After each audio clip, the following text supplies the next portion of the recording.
My dear friends, there's a moment I believe no one who's ever been in debt can forget the moment you make that final payment. I still remember that day as if it were yesterday. I walked out of the bank holding the confirmation paper in my hand and took a deep breath.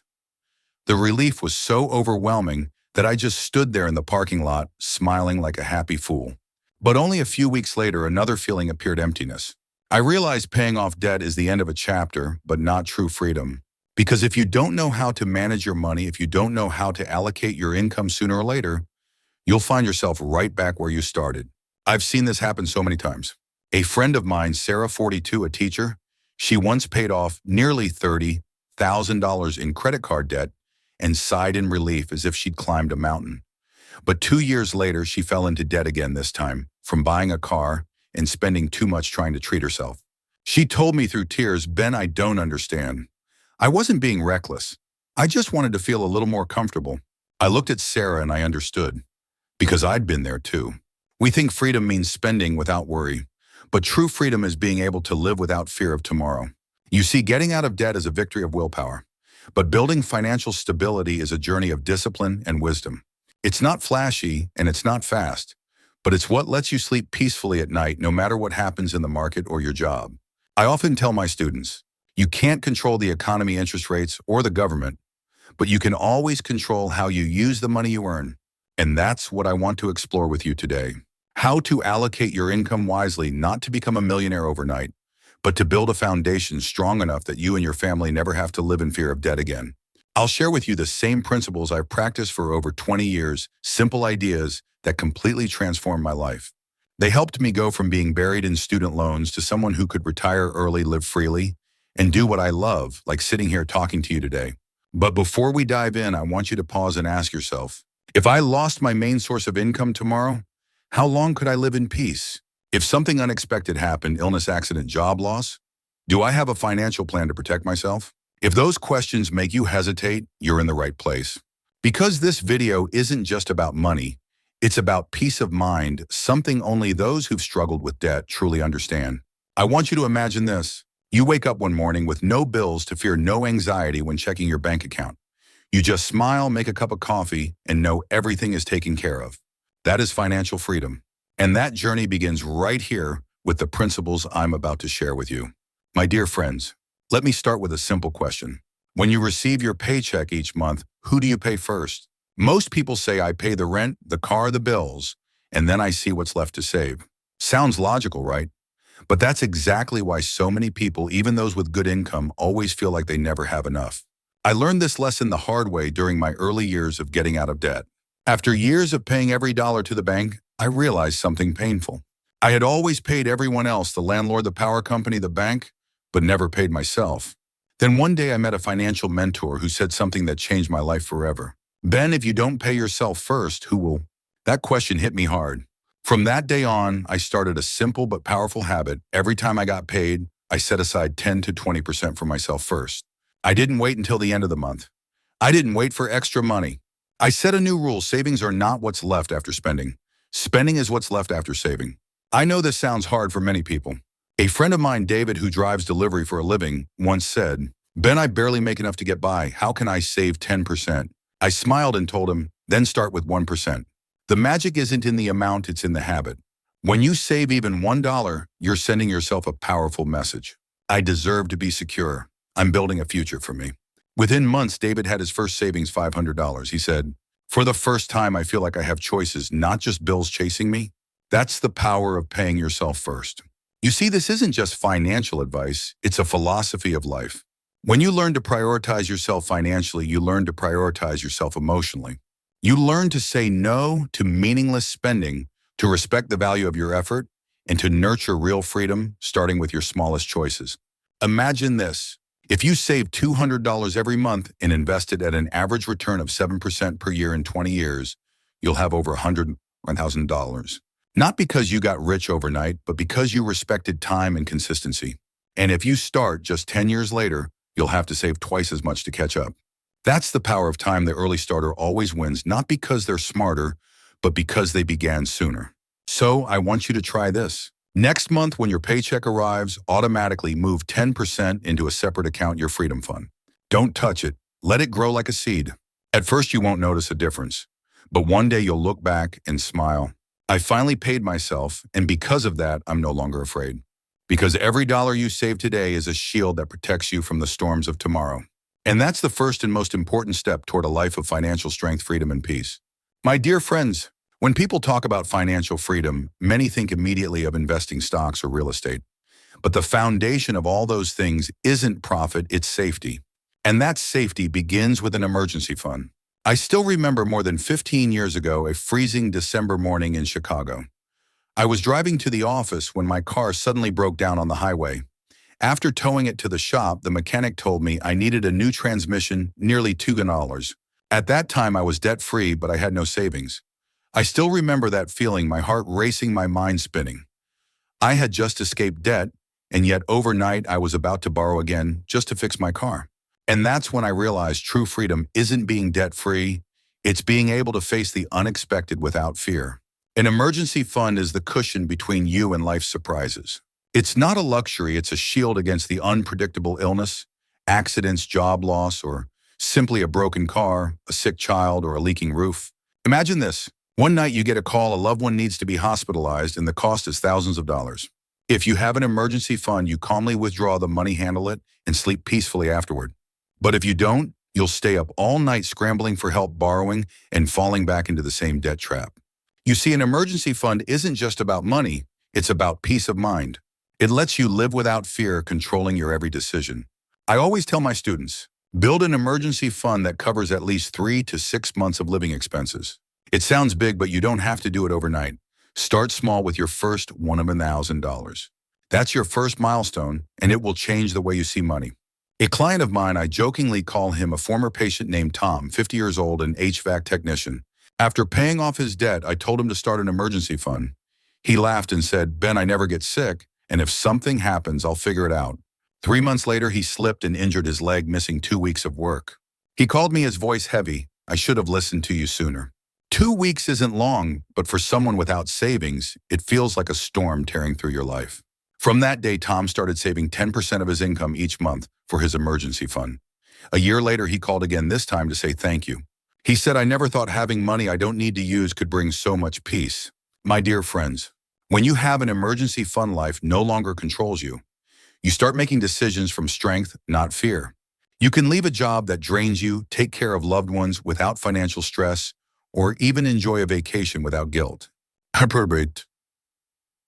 Remember this, financial freedom doesn't start with making more money. It starts with staying calm through life's surprises. Start today. Open a separate account and call it your peace fund if you want. Each month, put something in $50, $100, whatever you can, and never touch it for anything that's not truly urgent. Because every dollar in that fund is a promise I will not let life's storms knock me down again. My dear friends, once you've learned to pay yourself first and built your emergency fund, the next step is knowing where your money goes. Because many people aren't poor because they earn too little. They're poor because they don't know where their money goes. I once met a man named Michael, 45, a software engineer earning over $120,000 a year. He told me, "Ben, I don't get it. I make twice as much as others, but I never have money left." When I asked how he spent it, he laughed. "I don't know, I just pay bills." And that's the problem. If you don't tell your money where to go, it will leave on its own. That's why I always teach my students the 50-30-20 principle, a classic but powerful formula. 50% for essentials, housing, food, insurance, utilities. 30% for personal desires, travel, entertainment, social life.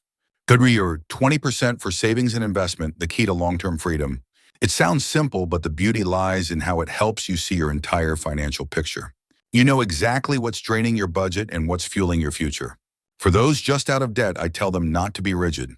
If you're still building your emergency fund, try 70-20 or 10-70% for needs, 20% for savings, 10% for wants. Once things stabilize, move back to 50-30-20. The key isn't the numbers, it's the awareness of your cash flow. A client of mine, Linda, 38, a nurse, told me she always felt out of control, even though she didn't shop much. When we reviewed her spending, we found she was using over 40% of her income on dining out and coffee. Just by cutting 10% of that, she was able to start investing consistently each month. After 3 months, she told me, "Ben, for the first time in my life, I feel like I control my money, not the other way around." Imagine this. Your money is like a river. Without boundaries, it overflows and floods everything in its path. But if you build the right banks, that river can turn wheels, irrigate fields, and sustain life. Managing your cash flow is about building those banks for your financial river. Here's a simple tip I always use. Open 3 separate accounts, one for needs, one for wants, and one for savings, hajj, or investments. When your paycheck comes in, your money flows automatically into each account. You won't have to resist temptation. You've already automated your discipline. And after a few months, you'll feel something special. Not I'm saving, but I'm living consciously. Every dollar you spend serves a purpose, a need, a joy, or a future. Some people ask me, Ben, what if my income is low? Does this formula still work? My answer, yes, but personalize it. If you live in an expensive city, maybe it's 60-25-15. If you're raising kids, allocate 10% for education and cut back on entertainment. The formula isn't a law, it's a map. And every map must adjust to your terrain. My dear friends, when you know where your money is going, you'll no longer dread the end of the month. You'll stop living paycheck to paycheck, because now your money works for you, not the other way around. Remember, financial management isn't about restricting joy. It's about giving yourself the freedom to enjoy life without fear. That's true freedom, and it begins when you take control of the flow of your own life. My dear friends, have you ever noticed that the most important things in life are often the easiest to forget? We remember to pay the electric bill, file our taxes, or shop for the weekend. But we forget to pay ourselves, to invest, to save, because we're too busy or think I'll do it tomorrow. And that simple, I'll do it tomorrow, has cost millions their financial future. I was one of them. When I first started saving, I believed I was disciplined enough to transfer money manually each month. But every month there was an excuse: my kid's birthday, the car broke down, next month I'll have more left over. And so I never saved consistently. Until one day I read a study from Duke University that said, people don't fail because they lack willpower. They fail because they make too many decisions each day. That line woke me up. I realized that if I wanted to be disciplined, I couldn't rely on willpower. I needed a system. And that's when I began automating my finances. I set up my bank so that every time my paycheck arrived, it automatically sent 15% to my savings account. Kinikuna where you were 10% to investments. Ifun 5% to my emergency fund. Sorry, and left the rest for spending. After just a few months, I was amazed my savings grew steadily, and I didn't have to lift a finger. No remembering, no forcing myself, no inner battle between save or buy that shirt. Because I made the decision once, and the system did the rest. I remember a friend, Jessica, once told me, Ben, I really want to invest, but I always forget, or by the time I remember, there's no money left. I told her, let technology help you.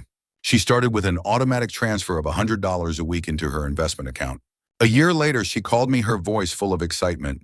Ben, I have over $5,000 saved, and I barely noticed I was saving. That's the magic of automation. It helps you do the right thing without overthinking.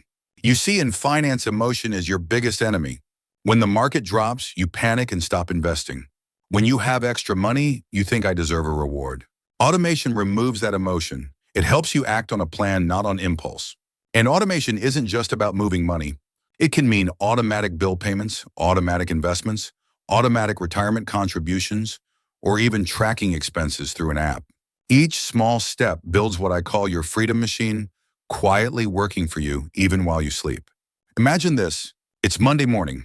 You wake up, make coffee, check your phone, and see that your money has already been distributed. Your savings are growing, investments are running, and bills are paid automatically. No more forgot to pay, no more oops, spent too much.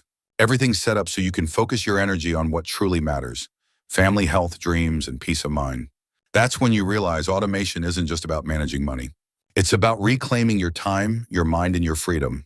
My dear friends, when you master your financial system, you escape the exhausting loop of earn, spend, regret. You step into a new cycle: earn, allocate, grow, enjoy. And the best part is you don't need to be perfect to start. You just need to build the system and let it work for you. My dear friends, I want you to pause for a moment and think about this. The last time you bought something, did it truly make you happy? Or did you buy it out of habit, out of impulse, or just because it was on sale? I'm not asking to make you feel guilty. I want you to reflect. Money isn't just a tool for spending. It's a mirror reflecting what you truly value. Over the years, I've noticed a fascinating paradox. Many people earn more than enough, yet still feel poor. They chase new gadgets, new experiences, but the joy fades in hours, sometimes minutes. I once had a friend, Linda, a successful 50-year-old woman in her career. She told me, Ben, every time I feel stressed, I shop. I know I don't need another pair of shoes, but when I click buy now, I feel relief. Then she smiled sadly, but that feeling disappears as soon as my credit card bill arrives. Linda isn't alone. Many people use spending to fill emotional gaps buying when they're sad, lonely, or tired. But those instant rewards are often the reason we never feel satisfied or truly free. Mindful spending doesn't mean living miserably or cutting joy out of life. It means spending with awareness, knowing what you're buying, why you're buying it, and whether it truly adds value to your life. Try this small exercise. Next time you're about to buy something, stop and ask yourself 3 questions. 1, do I really need this, or am I soothing an emotion? 2, if I don't buy this today, will my life change? 3, does this bring me closer to the person I want to become? If the answer to all 3 is no, smile, put your wallet away, and know that you just bought yourself a little more peace. I once did a 30-day experiment writing down every expense from a $5 coffee to a $15 movie ticket. The results shocked me. I wasn't spending much on health or learning, but hundreds on things I couldn't even remember buying. So I started dividing my spending into 2 categories. Long-term value books, experiences, time with family. Short-term thrills, things that made me happy for minutes then forgotten. Just by shifting a little money from the second group to the first, I felt wealthier without earning a penny more. Did you know a Harvard study found that people who spend money on experiences rather than possessions report greater and longer-lasting happiness? Because memories stay, things fade. A warm dinner with loved ones, a short trip to a place you love, sometimes worth more than $1,000 in shopping. Imagine this. You open your phone, review your spending, and smile because every number means something. No more invisible leaks, no more guilt after buying. You're not spending to fill a void. You're spending to nourish your joy, your values, and your peace. That's the power of mindful spending. It not only helps you keep your money, it helps you keep yourself. My dear friends, remember, you don't have to give up every joy to become wealthy. You just have to make every dollar you spend more meaningful. Because when you spend mindfully, you live mindfully. And when you live mindfully, freedom finds you. My dear friends, if you followed me from the start of this journey, learning to pay yourself first, build an emergency fund, control your cash flow, and spend mindfully, then congratulations. You've already completed 80% of the path to financial freedom. But the remaining 20%, that's where your money starts working for you instead of you working for money. And that only happens when you invest early and consistently. I know that for many people, investing sounds intimidating, like something only for the wealthy or those who understand the stock market. But the truth is, investing isn't a game for the rich. It's the bridge between your present and your future. One day, a young student came to me after a seminar. He said, "Ben, I only have $100 a month. Is it even worth investing?" I smiled and told him a story about 2 imaginary friends, Sarah and John. Sarah started investing $200 a month at age 25 for just 10 years. Then she stopped at 35, investing a total of $24,000. John started later at 35, but continued investing until 65, a total of $72,000. Guess who had more money at retirement? Sarah, the one who invested only 1/3 as much but started 10 years earlier. She ended up with hundreds of thousands more, thanks to the power of compound interest. That's the magic of time. The earlier you start, the more years your money has to grow. You don't need to be great at math, just consistent and patient. Albert Einstein once called compound interest the 8th wonder of the world. He said, those who understand it earn it, those who don't pay it. Investing regularly, even just $100 a month, is like planting seeds every day. At first you see nothing, but years later your garden begins to bloom. You start to see the first fruits, dividends, growth, stability. And when you let those fruits grow and compound, you realize that money can work harder than you ever could. Here's what I want you to understand. Investing isn't about getting rich fast. It's about never having to worry again. Because true freedom doesn't come from how much you have. It comes from knowing you'll be okay no matter what happens tomorrow. A friend of mine, Robert, a 60-year-old engineer, invested $300 a month into his retirement account for 30 years. When he retired, that money had grown to over $500,000. He told me, "Ben, I never thought of myself as rich, but now I finally feel free." He didn't need to work extra hours. He wasn't afraid of getting sick. And most importantly, he could spend his time doing what he loved, teaching underprivileged kids math. That's the true goal of investing, not to show off, but to have the freedom to choose how you live. I know the market can be scary. It goes up, it goes down. But remember, the market rewards patience. Don't try to time it. Don't wait for the perfect day. The perfect day to invest is today. Because every day you delay is one less day your money could be growing. My dear friends, investing regularly doesn't require wealth, it requires faith and discipline. Don't overthink it. Start with $50, $100, or even 1% of your income. The key is to start. Because every small investment today is a message to your future self that says, I believe in me. I'm building my freedom for tomorrow. My dear friends, I want to start this next part with an old but powerful saying. The rich are not those who make the most, but those who keep the most. Over more than 20 years as a financial advisor, I've met hundreds of people. Some earned $200,000 a year but were drowning in debt. Others earned only $50,000 and lived peacefully debt-free with growing investments. The difference wasn't income, it was how they lived compared to what they earned. I once met a man named George, 58 years old, a carpenter. When I asked him his secret, he smiled and said, Ben, I always try to live on no more than 80% of what I make. He drove an old car, lived in a modest home, and never bought anything on credit. But what impressed me most wasn't his savings. It was the peace in his eyes. He wasn't anxious. He wasn't competing. He wasn't comparing. He said something I'll never forget. I don't need to look rich. I just want to wake up every morning without fearing the bills. Living below your means doesn't mean depriving yourself or giving up what you love. It means choosing long-term peace over short-term pleasure. We live in an age where advertising constantly tells us we're missing something. You scroll through social media and see people showing off new cars, houses, luxury watches, and that little voice whispers, I need that too. But the truth is you don't. Financially free people don't live to impress, they live to be at peace. One of the people I admire most, Warren Buffett, still lives in the same house he bought in 1958 for $31,500. One of the richest men in the world yet, he never felt the need to prove it with mansions or sports cars. When asked why, he simply said, I have everything I need. More would just be a hassle. I love that more would just be a hassle. Because that's the truth most people forget. We spend our lives buying things we don't need with money. We don't have to impress people we don't even know.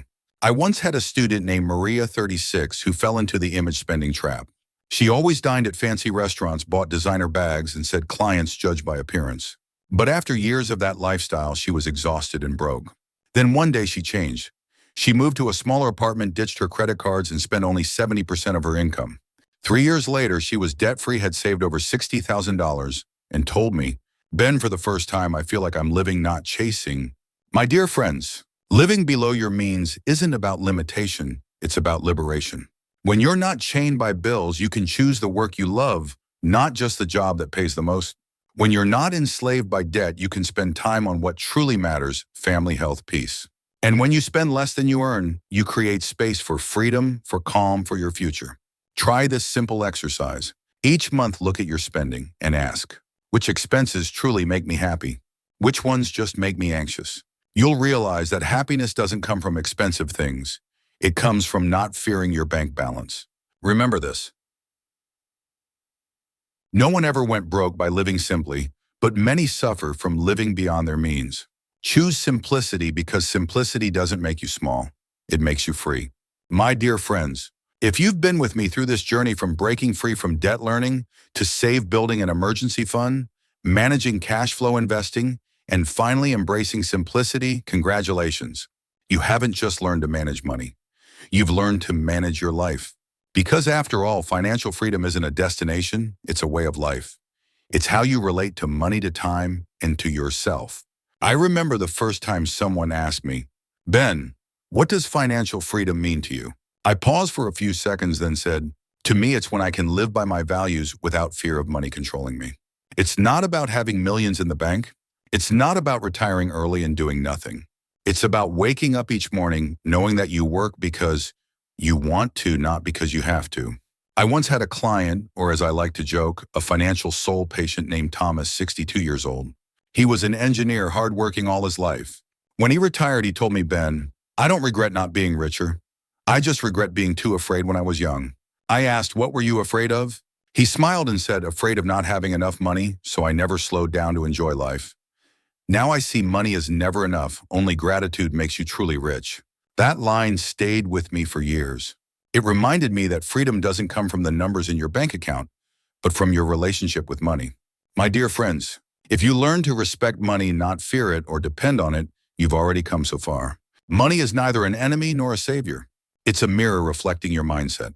When we live without control, money slips away. But when we live with discipline, contentment, and gratitude, money becomes a loyal partner, quietly helping us fulfill what truly matters.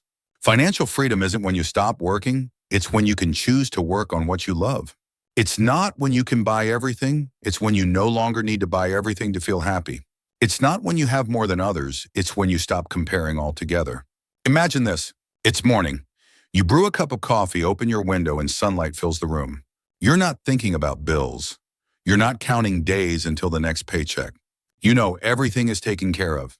And in that quiet moment, you smile, realizing that freedom isn't far away.